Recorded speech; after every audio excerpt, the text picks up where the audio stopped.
Ini Gurindam pasal yang pertama. Barang siapa tiada memegang agama. Assalamualaikum warahmatullahi wabarakatuh. Perkenalkan, nama saya Melinda Nurusada. Saya dari program studi pendidikan guru madrasah Ibtidaiyah. Di sini saya akan menjelaskan tentang makalah pribadi saya yang berjudul Nilai-nilai yang terkandung di dalam Gurindam 12 karya Ali Haji. Untuk memenuhi tugas mata kuliah Islam dan Tamadun Melayu dengan dosen pengampu Bapak M. Siddiq, SPD, MPD. Alhamdulillahirrabbilalamin, kita ucapkan rasa puji syukur atas kehadirat Allah SWT dengan rahmat taufik hidayahnya sehingga saya dapat menyelesaikan makalah pribadi saya yang berjudul Nilai-nilai yang terkandung dalam Gurindam 12 dengan mata kuliah Islam dan Tamadun Melayu. Mengenai alasan mengapa saya memilih judul nilai-nilai yang terkandung di dalam Gurindam 12, yang pertama yaitu untuk mengetahui makna nilai-nilai yang terkandung di dalam Gurindam 12. Yang kedua, Gurindam 12 karya Ali Haji ini mengandung 12 pasal yang berisi tentang petunjuk dan nasihat berdasarkan syariat Islam. Yang ketiga, judul ini sesuai dengan sub pokok bahasa makalah kelompok kami yaitu budaya dan sastra Melayu. Yang ketiga, penulis merasa bahwa judul ini bermanfaat bagi banyak orang. Dari alasan kami memilih judul tentang nilai-nilai Gurindam 12 di atas, di sini kami akan menjelaskan tentang penjelasan istilah. Penjelasan istilah yang pertama yaitu nilai. Nilai adalah segala sesuatu yang dianggap baik dan buruk di dalam masyarakat. Nilai dapat dijadikan dasar pertimbangan dari setiap individu dalam menentukan sikap serta mengambil keputusan. Yang kedua yaitu penjelasan istilah mengenai tentang Gurindam 12 karya Ali Haji. Gurindam 12 adalah suatu karya sastra yang dibuat oleh Raja Ali Haji, seorang sastrawan dari Kepulauan Riau. Karya sastra ini berbahasa Melayu kuno dengan ciri khas banyaknya istilah tasawuf, kata klasa, dan metafora. Nah, dari sinilah dapat diuraikan kembali tentang permasalahan-masalahan. Permasalahan pertama yaitu ada identifikasi masalah. Identifikasi masalah yang pertama yaitu lemahnya pengetahuan masyarakat dalam Gurindam 12 karya Ali Haji. Yang kedua yaitu rendahnya masyarakat dalam mengidentifikasi Gurindam 12 karya Ali Haji. Yang ketiga yaitu kurangnya pemahaman masyarakat terhadap nilai-nilai yang terkandung dalam Gurindam 12 karya Ali Haji. Yang keempat yaitu minimnya pengetahuan masyarakat Riau dalam memahami nilai-nilai yang terkandung di dalam Gurindam 12 karya Ali Haji. Kemudian pada poin rumusan masalah yang pertama yaitu apa yang melatar belakangi Gurindam 12 karya Ali Haji. Yang kedua yaitu bagaimana Gurindam 12 karya Ali Haji ini dikenal di masyarakat. Yang ketiga yaitu apa tujuan mempelajari Gurindam 12 karya Ali Haji. Yang keempat, apa fungsi dari Gurindam 12 karya Ali Haji. Berdasarkan dari permasalahan tersebut, yang pertama ada identifikasi masalah, yang kedua ada rumusan masalah, maka di sini saya akan menjelaskan tentang batasan masalah. Batasan masalah di sini adalah pemilihan sejumlah masalah berdasarkan latar belakang masalah dan identifikasi masalah disertai penjelasan ruang lingkup masalah, baik keluasan maupun kedalamannya, untuk memperkecil ruang lingkup dalam pembahasan. Maka penulis membuat bahasa makalah hanya terfokus tentang nilai-nilai yang terkandung di dalam Gurindam 12 karya Ali Haji. Yang keempat yaitu ada sistematika penulisan makalah. Untuk memberikan gambaran yang jelas agar pembaca dapat memahami tentang isi makalah ini, maka singkatnya sistematika penulisan makalah ini terdiri dari 4 bab di mana masing-masing bab menjelaskan tentang titik-titik berat yang berbeda-beda, namun masih dalam satu kesatuan yang saling mendukung dan melengkapi. Masing-masing bab dipaparkan sebagai berikut. Pembahasan pertama yaitu nilai-nilai. Nilai adalah esensi yang melekat pada sesuatu yang sangat berarti bagi kehidupan manusia, khususnya mengenai kebaikan dan tidak kebaikan suatu hal. Nilai artinya sifat-sifat atau hal-hal yang penting atau berguna bagi kemanusiaan.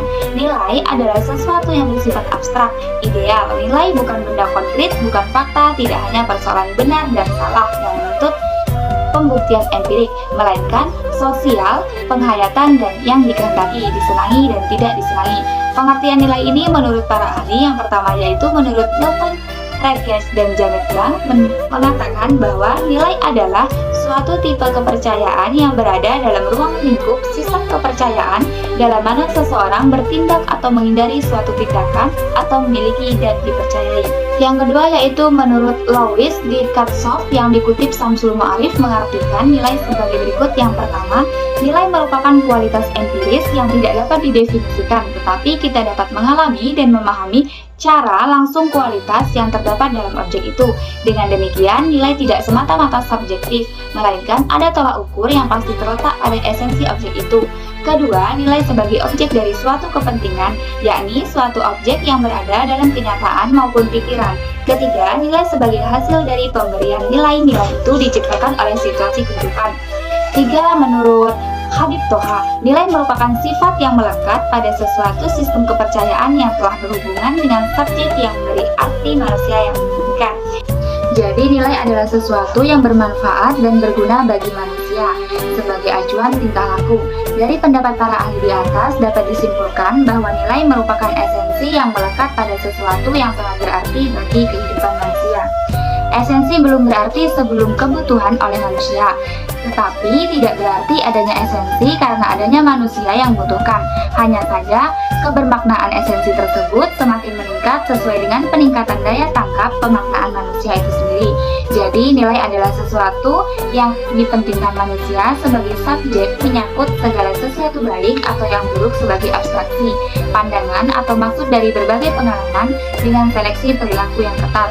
Segala sesuatu dianggap bernilai jika taraf penghayatan seseorang itu telah sampai pada taraf kebermaknaannya. Nilai tersebut pada dirinya, sehingga sesuatu bernilai bagi seseorang belum tentu bernilai bagi orang lain. Karena nilai itu sangat penting dalam kehidupan ini, serta terdapat sesuatu hubungan yang penting antara subjek dengan objek dalam kehidupan. Nilai sebagai daya mendorong dalam hidup yang memberi makna dan pengabsahan pada tindakan seseorang.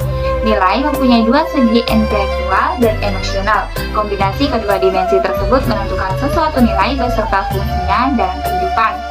Nilai dalam pemberian makna dan pengabsahan terhadap suatu tindakan unsur emosional kecil sekali, sementara unsur intelektualnya lebih dominan. Kombinasi tersebut disebut norma-norma atau prinsip. Norma-norma atau prinsip-prinsip seperti keimanan, keadilan, persaudaraan, dan sebagainya baru menjadi nilai-nilai apabila dilaksanakan dalam pola tingkah laku dan pola berpikir suatu kelompok. Jadi, norma bersifat universal dan absolut, sedangkan nilai-nilai khusus dan relatif bagi masing-masing kelompok. Nilai-nilai tidak perlu sama bagi seluruh masyarakat. Dalam masyarakat terdapat kelompok yang berbeda atas dasar sosial, ekonomi, politik, agama, dan etnis. Masing-masing mempunyai sistem nilai yang berbeda. Nilai-nilai ditanamkan pada anak didik dalam suatu persosialisasi melalui sumber-sumber yang berbeda. Jadi dari pengertian di atas, nilai-nilai tersebut dapat saya simpulkan bahwa nilai-nilai adalah segala sesuatu yang dianggap baik dan buruk di dalam masyarakat, seperti nilai estetika, nilai moral, nilai agama, nilai religius, landasan-landasan atau aturan-aturan yang berlaku di masyarakat tentang suatu sikap ataupun perbuatan baik yang diperoleh ataupun tidak. Nilai yaitu suatu hal yang penting atau berguna bagi kemanusiaan, serta sesuatu yang menyempurnakan sesuai dengan hakikatnya. Selanjutnya yaitu Gurindam 12 karya Ali Haji. Gurindam 12 ini merupakan salah satu puisi Melayu lama hasil karya Raja Ali Haji. Raja Ali Haji merupakan seorang sastrawan dan pahlawan nasional dari Pulau Penyengat, Kepulauan Riau. Gurindam ini ditulis dan diselesaikan di Pulau Penyengat pada tanggal 23 Rajab 1264 Hijriah atau 1847 Masehi. Pada saat Raja Ali Haji berusia 38 tahun, karya ini terdiri dari 12 pasal dan dikategorikan sebagai Syir al-Irsyadi atau puisi didaktik karena berisikan nasihat dan petunjuk menuju hidup yang diridhoi oleh Allah SWT. Selain itu, ada juga pelajaran dasar ilmu tasawuf tentang mengenai yang empat, yaitu syariat, tarikat, hakikat, dan ma'rifat. Gurindam 12 tersebut diterbitkan pada tahun 1854 dalam Tiskov dan Van Het Batavia's Genootschap nomor 11 Batavia dengan huruf Arab dan diterjemahkan dalam bahasa Belanda oleh Elisa Netzel. Raja Ali Haji adalah pujangga tersohor Melayu yang diangkat menjadi pahlawan nasional. Ia ahli di bidang sastra. Gurindam 12 karya Raja Ali Haji kini tak bisa dipisahkan dari kebudayaan orang Melayu. Gurindam 12 ini tercipta atas keprihatinan Raja Ali Haji terhadap kondisi yang membahayakan terhadap kehidupan masyarakat Melayu. Kerajaan Riau Lingga juga sebagai tanggung jawab moral beliau. Tanggung jawab moral beliau memelihara dan mempertahankan eksistensi agama dan budaya Islam yang harus menjadi pegangan hidup masyarakat Melayu. Melalui karya tulis ini, beliau berusaha agar agama dan adat istiadat bermanfaatkan Islam melembaga kembali dalam kehidupan masyarakat Melayu. Kerajaan Riau Lingga, Gurindam 12 memiliki nilai-nilai yang sangat tinggi, baik dari nilai pendidikan, nilai agama, nilai sosial, nilai moral, serta nilai seni. Dinamakan Gurindam 12 karena memiliki 12 pasal. Gurindam 12 memiliki keistimewaan, yaitu karya sastra yang mampu tegak sendiri tanpa halang. Gurindam 12 memiliki ajaran dan tuntunan moral yang merumuskan agama Islam. Selain itu, Gurindam 12 juga menjadi wadah untuk Raja Ali Haji melakukan syiar Islam. Pengertian Gurindam 12 menurut para ahli. Gurindam adalah kata sastra lama yang hampir mirip dengan pantun dan puisi. Beberapa ahli memiliki pandangan tersendiri tentang pengertian Gurindam 12 ini. Yang pertama yaitu Ismail Hamid. Beliau mengatakan, yaitu istilah Gurindam diambil dari bahasa Sanskrit yang berkembang dalam tradisi lisan Melayu. Gurindam yang berkembang menjadi puisi Melayu ini memiliki bentuk tersendiri. Yang kedua yaitu Raja Ali Haji. Raja Ali Haji memiliki pendapat tersendiri tentang Gurindam. Menurutnya, Gurindam adalah perkataan bersajak. Akhir pasangannya yang disempurnakan dengan pasangannya menjadi sajak pertama dan kedua. Yang ketiga yaitu Sultan Takdir Alis Jahbana. Menurut Sultan Takdir Alis Jahbana, Gurindam adalah sebuah kalimat majemuk yang terbagi menjadi dua baris yang bersajak. Tiap baris merupakan kalimat yang terhubung yang terdiri dari anak kalimat dan induk kalimat dengan jumlah suku kata yang tidak ditentukan tiap barisnya. Ciri-ciri Gurindam 12. Yang pertama yaitu yang terdiri dari dua buah baris di setiap baitnya. Yang kedua, setiap bait dari Gurindam terdapat 10-14 kata. Yang ketiga, terdapat hubungan sebab akibat pada tiap barisnya. Yang keempat yaitu setiap baris memiliki rima yang berakhiran A, B, B, C, dan DD. Yang terakhir yaitu isi kesimpulan atau isi Gurindam terdapat pada baris kedua dan isi tersebut bermakna nasihat, filosofi, dan sebagainya. Beberapa penjelasan tentang fungsi karya sastra Gurindam 12. Yang pertama yaitu mendidik jiwa. Keaslian sebuah karya sastra yang dibarengi penghayatan hidup secara otonomis akan mendidik jiwa baik si pembuatnya maupun pembaca. Gurindam yang sebagian besar berupa petuah agama dapat berfungsi untuk mendidik sisi kejiwaan manusia. Yang kedua yaitu dapat menghibur manusia. Sebagai karya rekaan manusia, selain berfungsi untuk mendidik jiwa manusia, lebih baik lagi Gurindam bisa berfungsi untuk menghibur juga. Gurindam yang berlatar kasmaran biasanya sangat menghibur pembaca, sebab dari sana dilihatkan bagaimana lebay dan konyolnya orang yang sedang bercerita. Yang ketiga yaitu merekam kondisi sosial masyarakat. Kreativitas penulis Gurindam yang dapat merekam kondisi sosial masyarakat menjadikan karya sastra puisi lama ini berfungsi untuk mengamati kondisi sosial budaya masyarakat. Gurindam mampu merekam segala kejadian dalam beberapa kalimat pendek. Yang keempat yaitu menyampaikan dakwah agama.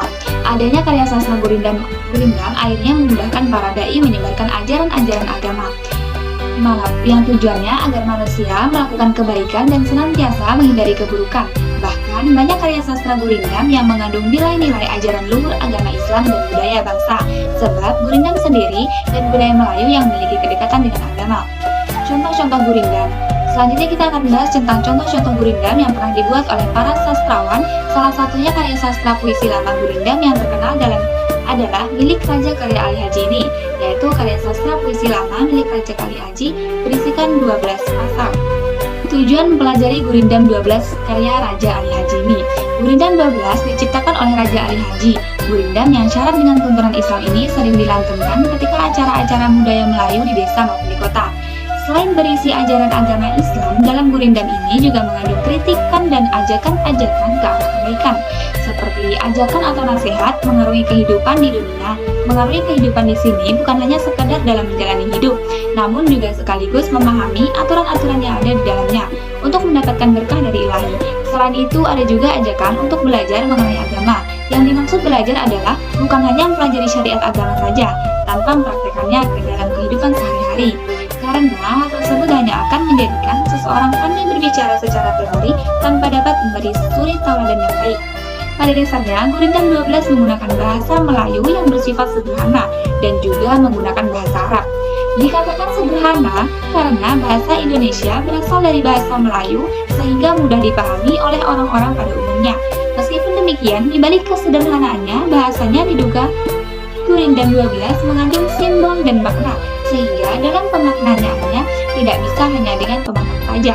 Untuk itu, penelitian ini berupa mengkaji makna dan simbol berdasarkan kode bahasa, kode sastra, dan kode budaya dalam Gurindam 12. Dari beberapa penjelasan di atas tentang nilai-nilai yang terkandung dalam Gurindam 12, di sini kami akan menyampaikan tentang penyajian data dan pembahasan. Dalam pembahasan bab 3 ini, penulis mencoba menguraikan dari apa yang dirumuskan pada rumusan masalah di atas. Ada dua tahapan pembahasan yang diuraikan. Yang pertama yaitu penyajian data. Dalam penyajian data ini, penulis akan menguraikan jawaban pertanyaan pada rumusan masalah.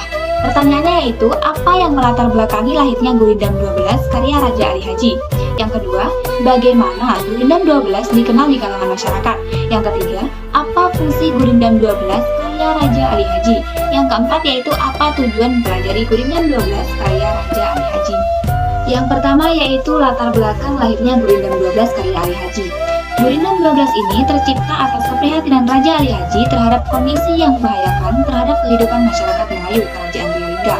Juga sebagai tanggung jawab moral beliau memelihara dan mempertahankan eksistensi agama dan budaya Islam yang harus menjadi pegangan hidup masyarakat Melayu. Melalui karya tulis ini, beliau berusaha agar agama dan adat istiadat bermanfaatkan Islam melembaga kembali dalam kehidupan masyarakat Melayu Kerajaan Riolingga. Gurindam 12 memiliki nilai-nilai yang sangat tinggi, baik dari dalam pendidikan, nilai agama, nilai sosial, nilai moral, serta nilai seni. Dinamakan Gurindam 12 dikarenakan memiliki 12 pasal. Gurindam 12 memiliki keistimewaan yaitu karya sastra yang mampu tegak sendiri tanpa kawan. Gurindam 12 memiliki ajaran dan tuntunan moral yang berlandaskan agama Islam. Selain itu, Gurindam 12 juga menjadi wadah untuk Raja Ali Haji untuk melakukan syiar Islam. Yang kedua yaitu Gurindam 12 karya Raja Ali Haji dikenali masyarakat. Gurindam 12 adalah karya sastra yang banyak dibicarakan dan dijadikan sebagai bahan pelajaran sastra di sekolah. Dalam buku sejarawan sastra Indonesia Zubair Usman, Kesusastraan Lama Indonesia, berkata yaitu Gurindam 12 dimuat secara lengkap dalam buku karya sastrawan Indonesia Sultan Takdir Ali Syahbana. Puisi lama juga dimuat Gurindam 12 yang terbit tahun 1969 yang diterbitkan ulang lagi dengan suatu pembicaraan dan pengkajian mengenai Gurindam 12 oleh Saleh Saidi. Sultan Takdir Ali Syahbana memberikan keterangan bahwa penggunaan bahasa dalam Gurindam 12 biasanya terjadi dari sebuah kalimat majmuk yang dibagi menjadi dua baris bersajak. Dalam buku penulisan bahasa dan sastra Indonesia YS Dulu Sadiku Sastra Indonesia, Gurindam 12 dimuat dan dijelaskan bahwa sebenarnya pasal demi pasal dalam Gurindam 12 merupakan sebuah kalimat terbagi dua dengan akhir baris bernama sama. Selain itu, Gurindam 12 juga pernah dikumpulkan oleh Elisa Metzger dan diajarkan dalam Live for English Culture and Volkenkunde nomor 2 tahun 1853 dengan judul The 12 Speklichster. Gurindam 12 termasuk kategori puisi lama yang memiliki persamaan dengan syair yang banyak terdapat dalam sastra Melayu di Nusantara. Namun, Gurindam 12 yang terkenal adalah Gurindam 12 karya Raja Ali Haji. Diberi judul Gurindam 12 karya isinya terdiri dari 12 pasal. Hampir semua pasal atau lariknya mempunyai rima yang sama dalam satu bait. Gurindam 12 berisi nasihat ibadah kepada pembaca agar dekat terhadap Allah SWT. Kewajiban-kewajiban para raja, sifat-sifat masyarakat, kewajiban orang tua kepada anak dan kebalikannya, kewajiban anak kepada orang tua. Dalam penjelasan ini diuraikan dalam nilai-nilai kemanusiaan. Hal ini adalah nilai moral. Sebagai karya pembawaan Gurindam 12 tidak hanya mengajak pembaca dekat kepada Allah SWT, selain itu tentu mengandung banyak pesan atau amanatnya. Diharapkan terhadap pembaca apa arti dan makna hidup dan kehidupan. Puisi lama ini juga mengandung berbagai nilai, termasuk nilai-nilai moral kemanusiaan. Suatu yang akan diungkapkan dalam tulisan ini, karya ini mengandung berbagai unggulan yang menjadikan karya sastra Melayu berkembang hingga ke arah keberadaan Raja Ali Haji adalah pujangga terkemuka dalam sastra Melayu, serta ahli tata bahasa Melayu yang menjadikan bahasa resmi Negara Kesatuan Republik Indonesia pada Kongres Pemuda Indonesia 28 Oktober 1928. Mahakarya Raja Ali Haji ini sangat dikenal dan populer dalam masyarakat Melayu, dan Gurindam 12 menjadi khasanah sastra Melayu yang pertama diterbitkan tahun 1847. Gurindam memiliki fungsi, yaitu berdasarkan isinya, Gurindam dapat dianggap sebagai puisi lama yang digunakan untuk tujuan pendidikan sekaligus sebagai hiburan. Selain itu, Gurindam juga berfungsi sebagai dokumentasi gambaran masyarakat yang dapat memancarkan kreativitas dan estetika serta daya intelektual masyarakat Melayu lama dalam menangani hal-hal kehidupan mereka. Gurindam juga dapat dijadikan sebagai media komunikasi antara masyarakat, terutama pada majelis-majelis formal. Tujuan pelajari Gurindam 12 ini yang pertama yaitu Gurindam dapat dianggap sebagai puisi yang digunakan sebagai tujuan pendidikan dan hiburan. Selain itu, Gurindam juga dapat berfungsi sebagai gambaran masyarakat yang dapat digunakan untuk memancarkan kreativitas, estetika, dan kekuatan intelektual masyarakat Melayu dalam mengelola masalah dalam kehidupannya mereka sendiri. Tak hanya itu, Gurindam juga berisi ajaran yang berkaitan dengan budi pekerti dan nasihat tentang keagamaan. Dalam pembahasan makalah ini, penulis akan menguraikan jawaban pertanyaan dari rumusan masalah, yaitu bagaimana peran Gurindam 12 di kalangan masyarakat. Sastra Indonesia lama telah hidup dan berkembang pada masyarakat tradisional karena adanya hubungan timbal balik antara sastra dengan masyarakat. Maka, sastra Indonesia lama pun mempunyai sifat yang bergaris lurus dengan sifat masyarakat tradisional. Masyarakat tradisional mempunyai beberapa sifat sebagai berikut. Yang pertama yaitu, masyarakat tradisional masih menjunjung tinggi norma, adat istiadat, dan hukum yang berlaku. Yang kedua, masyarakat tradisional masih kuat kepercayaan terhadap hal-hal gaib atau sesuatu yang bersifat tradisional. Yang ketiga, masyarakat tradisional sulit untuk berubah dengan kata lain bersifat statis. Yang keempat, masyarakat tradisional mementingkan pendidikan moral, loyal terhadap pimpinan, bahkan cenderung pada pengkultusan personal.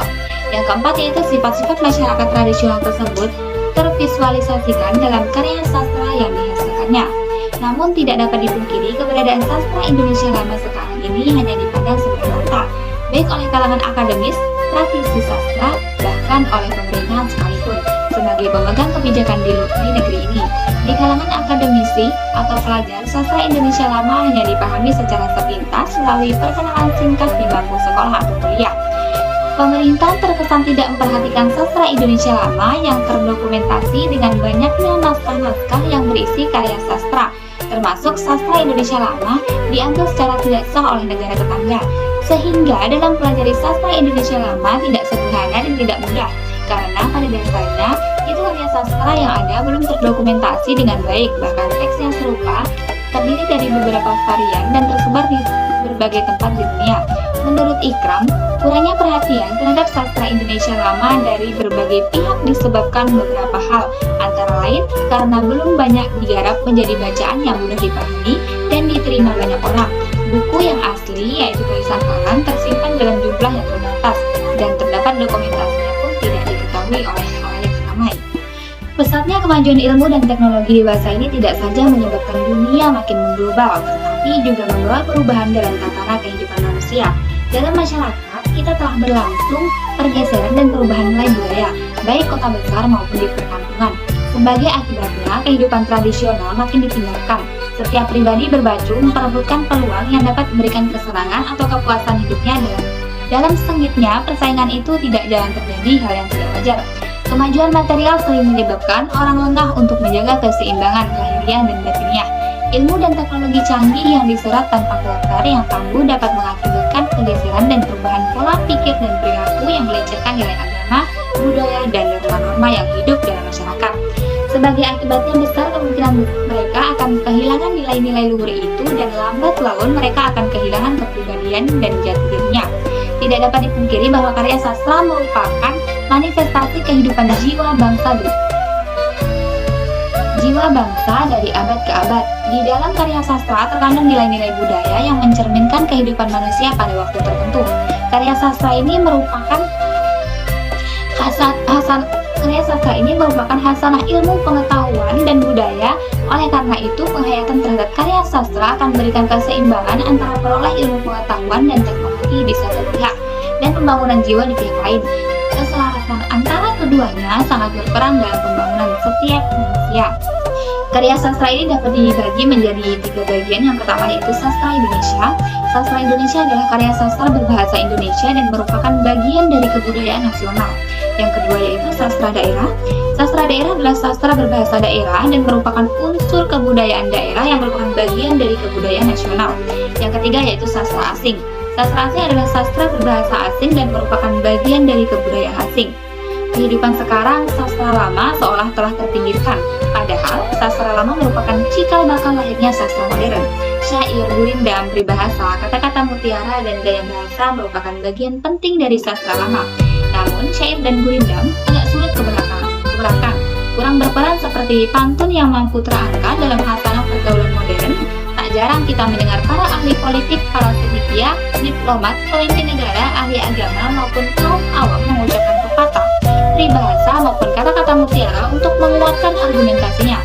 Kata-kata tersebut digunakan secara luas hingga ke pelosok-pelosok, menandakan bahwa kearifan nenek moyang itu telah teruji oleh waktu dan zaman.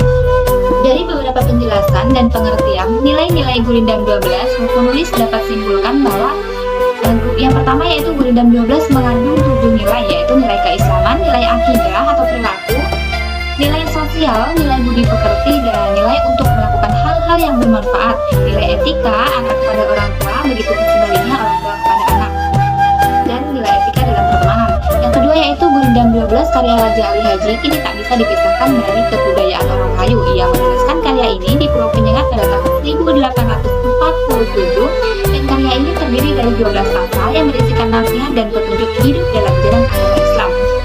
Yang ketiga yaitu Gurindam 12 merupakan gurindam, salah satu puisi Melayu lama hasil karya Raja Ali Haji, seorang sastrawan dan pahlawan nasional dari Pulau Penyengat, Provinsi Kepulauan Riau. Yang keempat, istilah gurindam berasal dari bahasa Sanskrit atau Sanskerta. Gurindam yang artinya adalah perumpamaan. Bahasa ini sudah mulai berkembang pada saat pengaruh Hindu masuk ke Indonesia yang menggunakan bahasa Tamil di India.